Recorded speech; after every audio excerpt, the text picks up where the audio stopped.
Fun time of year. Great to be back here. I want to take a minute here quickly to congratulate a lot of the sports that have just finished up, in particular Coach Cook and the soccer group. Tremendous year. I know it didn't end the way they wanted to, but to have the season that they did is pretty remarkable and pretty cool.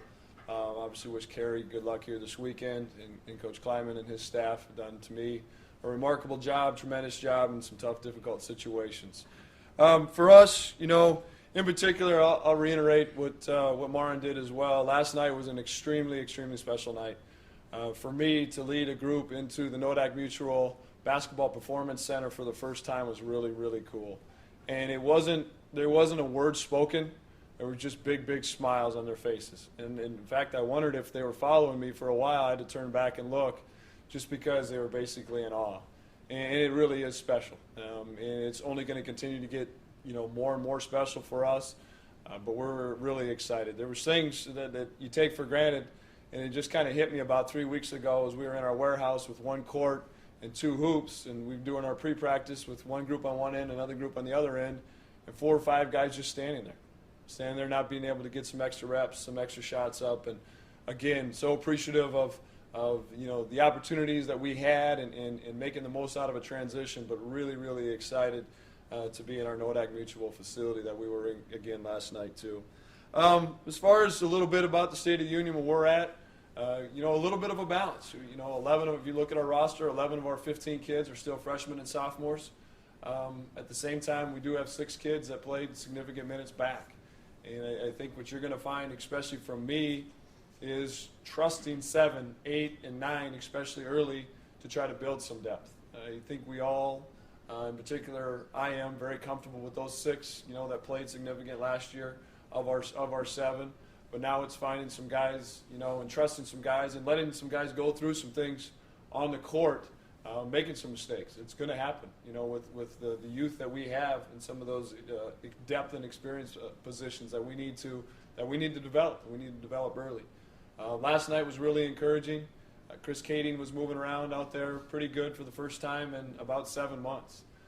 2 extensive hip surgeries, a right shoulder surgery, and we'll move him around again tonight.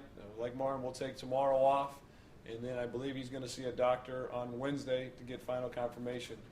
But I've said it before about the young man. He doesn't show up a whole bunch in the box scores with points, rebounds, assists, but he is an absolute glue and an absolute rock and cleans up so many messes for us, especially defensively. And it were just little things that you go back out there and you're watching. And I turned to Steph, our trainer, last night. I said, I'm mad at you. You've held him out for this long. No, but I do want to make this loud and clear. Steph and our doctors have done a tremendous job in a tough situation too. I know red shirt's a big question. I will say this, Kai Cabellas from Escondido, California, will play. As far as the other guys, we were in some conversations last night, and we'll continue to be in some of those conversations. It may not have a great answer for you until 5:29 Pacific time on Friday. So, any other questions, I'll be happy to answer. Can you just talk about that fine line of the future of the program and the right now of the program with those red shirts? Yeah, I think when you look back at history, everybody redshirts for different reasons. Ben Woodside, Mike Nelson, Brett Winkleman, and Luke Mormon, they redshirted because there was one opportunity. It was the only opportunity they would have if they would redshirt in that 5th year to be eligible. You look at Dexter Warner, who redshirted, and he wasn't going to play. He wasn't going to play behind Marshall Bjorklund and Jordan Auberg and Chris Kading. AJ was a guy that came in and wanted to redshirt. Quite frank, Saul and I went back and forth for a while because we knew there's just different circumstances and situations that go into it.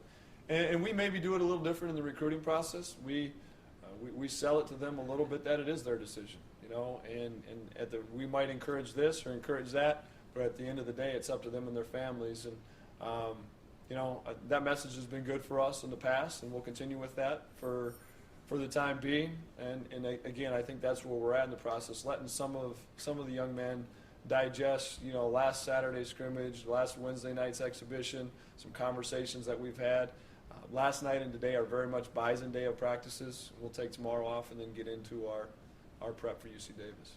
What are the takeaways from the freshmen from the exhibition game? Yeah, I would say that there's some talent there.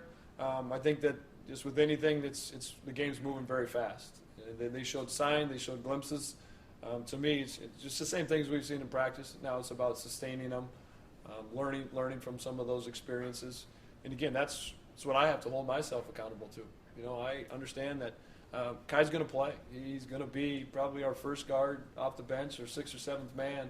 And Kai's going to play, and he needs to go through some trials and tribulations on the court. That's the only way he's going to learn. That's the only way we're going to get better and hopefully be where we need to be come January, February, March.